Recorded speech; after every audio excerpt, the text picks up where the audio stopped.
Alright guys, I know I said I was going to move on to the vest, but actually there's one more little thing I want to do just to kind of check the box on the gloves before we proceed, okay? And that's one little thing that we've kind of ignored up until, well, basically the last video where we kind of legitimized the kind of straps that we've got going on here. Obviously, when, you know, a belt kind of works, you've got one layer kind of over the other. Of course, that's normal. We've got that sort of suggested here with the buckle already, but we haven't got that really shown with the strap itself, so we need to change that. Now, the easiest way, or the simplest way to do this, you could obviously mask off the area you'd like and just simply go to your subtool and extract that. But then you get an extra subtool that you've got to deal with, and it can get a little bit perhaps too messy.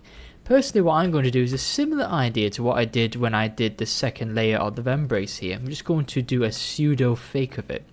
Now, at the moment, we don't want anything involved in this process but the strap itself, okay?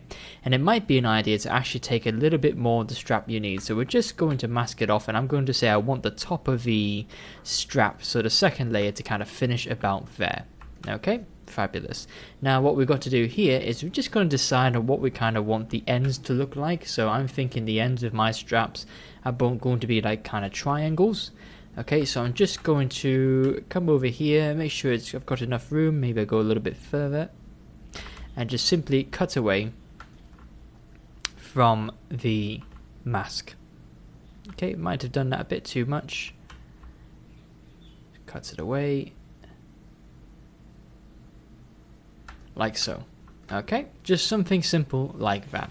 Then what you're going to do, you're going to flip the mask, and let's just check this in solo mode. We can see what we've got going on here. We'll just try our best to mask off just very close to the edge there, but not to the edge itself. And very close to the edge, again, not to the edge itself. Now here's kind of a fun part. In order to raise it up, we're going to get a gigantic standard brush. Okay, so pretty big one. I'm well into the hundreds here, and I'm just going to do one stroke all the way across. Now this is an example of what we're going to do. It's too much, okay, but essentially we're going to raise it up. So let's bring that back down. Let's bring the intensity down to 10, and we'll start from the front this time, going towards the back. Okay, just flick it out if you like. Okay, you can see we've got some layer there. Let's just go again, and we've got a bigger layer now. I'm just going to do a little bit more on the end, so we've got this kind of raised surface here. Okay, and after that we're just going to go to our move tool, and we're just going to make sure that this sits over the top of the kind of masked triangle there. Okay, now it doesn't look great at the moment, but we're going to demask that, and we're going to fix it now. Okay, so you can clearly see that our belt now suddenly has two layers on top of itself. Okay, so we're going to smooth that out. We just wanted the masking there to give us the foundation, and now we're going to come in and actually help establish that a little bit more clearly. With a down standard brush in toe, and an intensity down towards the 10s, the low 10s, small brush, we're just going to come to the edge here, and we're just going to use the alternate form of the standard brush just to help define that kind of end of the strap there, okay, into a triangular point. Similar on this edge here, very much the same story. Oh, there we go, something like that. Okay, just put it right into a point, depending upon the style you want, of course, like that. Okay, and then you've already guessed it, but we're going to have to come in and do the bottom area here. So with the same brush, down standard brush, no settings changed, we're just going to come in here and basically do a small kind of indented line here. Just smooth that out there a little bit. Okay, and then we're going to come to the side just to finish it off. We're just going to come with a small down standard brush, and we're just going to hint at the extra layer like so. Okay, and we could solo this out and do the same up top. Spin it round this way and do the same like that. Okay, we're fighting for resolution now, obviously. Okay, now you can leave it like that, or you can bump it up another resolution. So just bear in mind, however, that we do have this belt buckle here now. So if we do subdivide it, it will subdivide the belt buckle, but it's not an issue because it was kind of low poly anyway. Okay, so now with the subdivision taken care of, just come in here. And there you go. Quite simply, you've just made a kind of extra strap on top. Whoops. Without any fuss, sort of having to figure out the way the straps go and all that. I mean, trust me, I'm somebody who didn't go for this sort of pseudo fake kind of 2-layer strap process that I'm showing you right now. I did once create a character that actually had like a legitimately working form of all these straps, and it was good, but it was complicated to kind of wrap your head around a little bit there. So this kind of avoids all that extra pain, let's say. Pain's a good word, because it was quite painful to figure that all out. Okay, and there you go. Alright, so if we de-solo that now and bring back the strap there you go. Great, huh? Wonderful. Now it's up to you if you want to go ahead and do the same thing for the one on the bottom there. I think I might be lazy actually and just duplicate it. Okay, so let's go ahead and should we duplicate it? No, we won't be lazy because it is slightly different. It is slightly different. So I'll just show that process once more. So starting off here, where this kind of buckle usually is, and then kind of going over a little bit more than we need. There we go. Just kind of straighten up some of those edges there. And then once we're happy with the result, we just trim it away. We create the triangle end that we want. Something like that. Just solo that. Don't make the mask softer. Clean this up a little bit. There we go. Excellent. Flip that mask. Grab a gigantic standard brush well into the hundreds and just start from the front, go to the back. Start from the front, go to the back, and maybe just a few extra brushes at the end there as well. Okay, now to make sure that triangle sticks over the mask, we're going to move that forward there. Okay, get rid of that mask. I'm just going to smooth out this area here. Put that back, check the width of it all, and that looks okay. A little bit big, but we can pinch it back down, no problem. I'd rather have the problem of it being too big rather than it being too small. Okay, just smooth that back out because we're going to bring in the damn standard brush. And with the damn standard brush, we will just emphasize the edge a little bit more. Okay, let's solo this. There we go.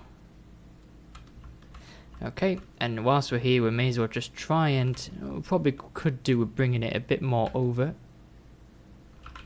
Maybe the move topological brush is better. There we go.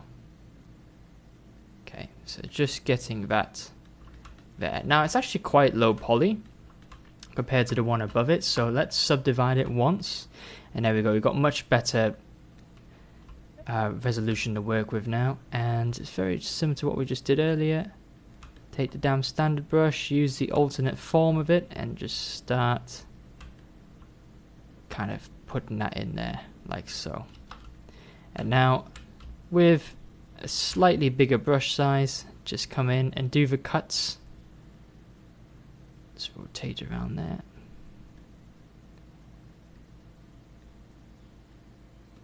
Okay, it will naturally, of course, pinch the rest of the mesh. Don't worry about that. And actually, tell you what, let's flip this. We'll mask off that belt buckle, just so we don't clash with that.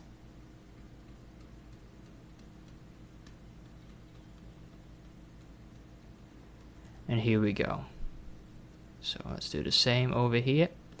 We'll start from the edge.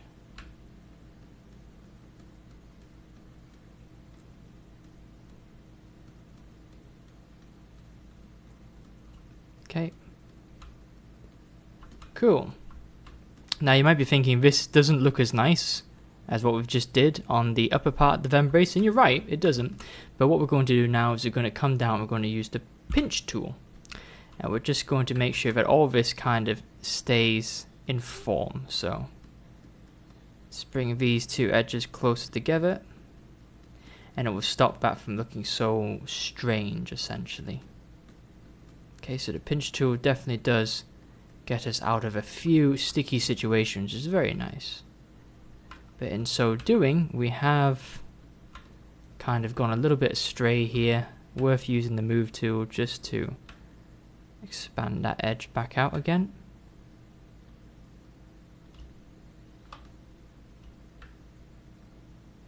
There we go. Okay. And a little bit over here as well. Move topological.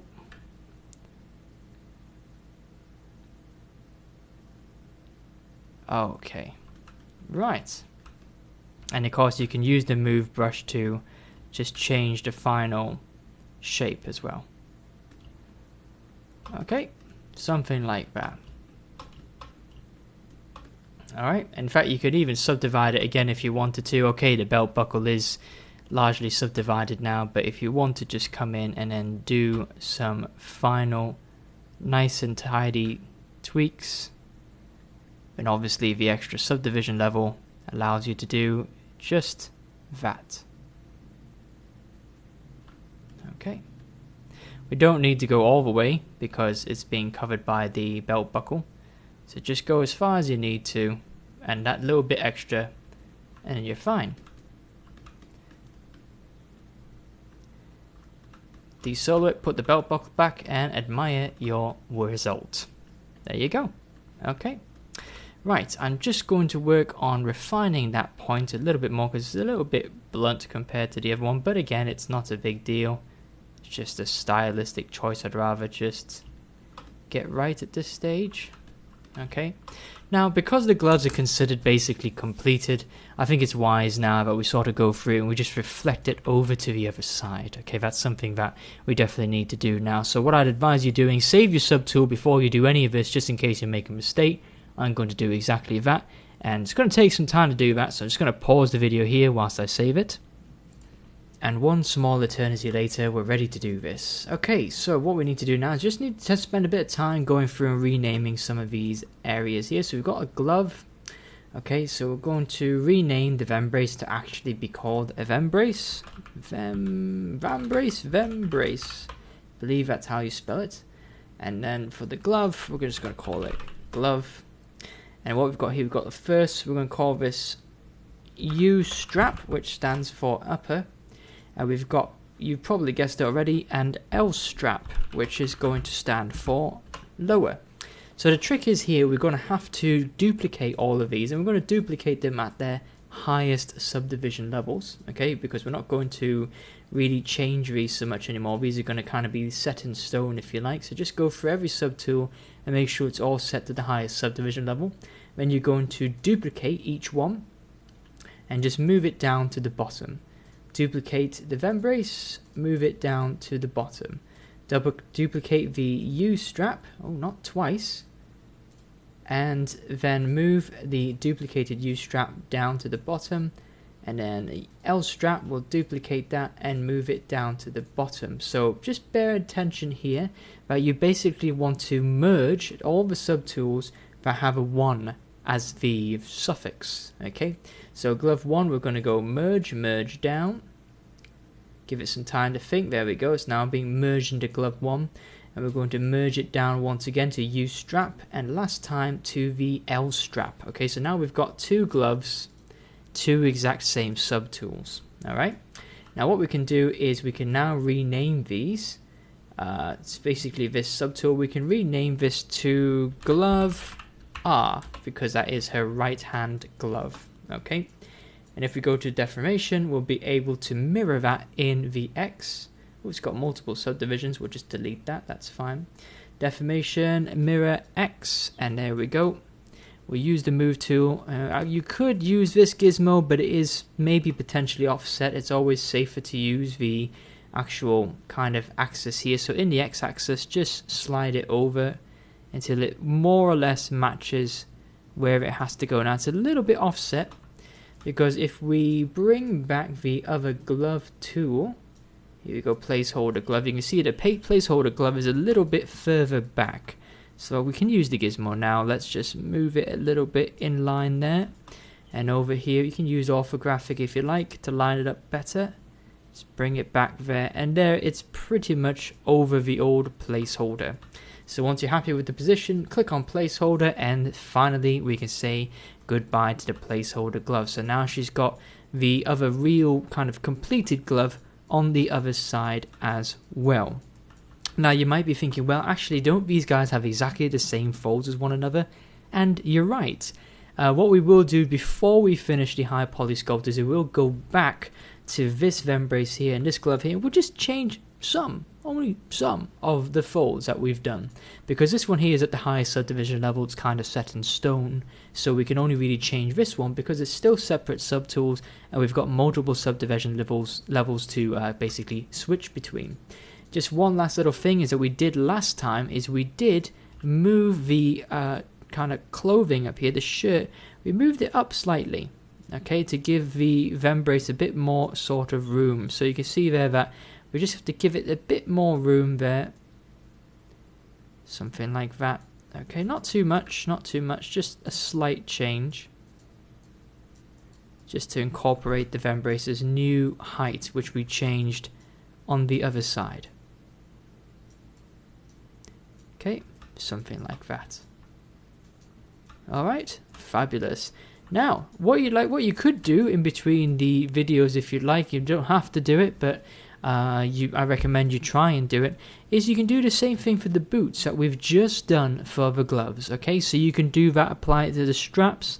I will probably do it later on. I will do it later on anyway, but for right now, if you'd like to have the boots mirrored across to the other side, then go ahead and do that as well. Okay, just in time for ZBrush to do the autosave. So I'll finish this video out here, okay, and let's finally tackle the vest, shall we?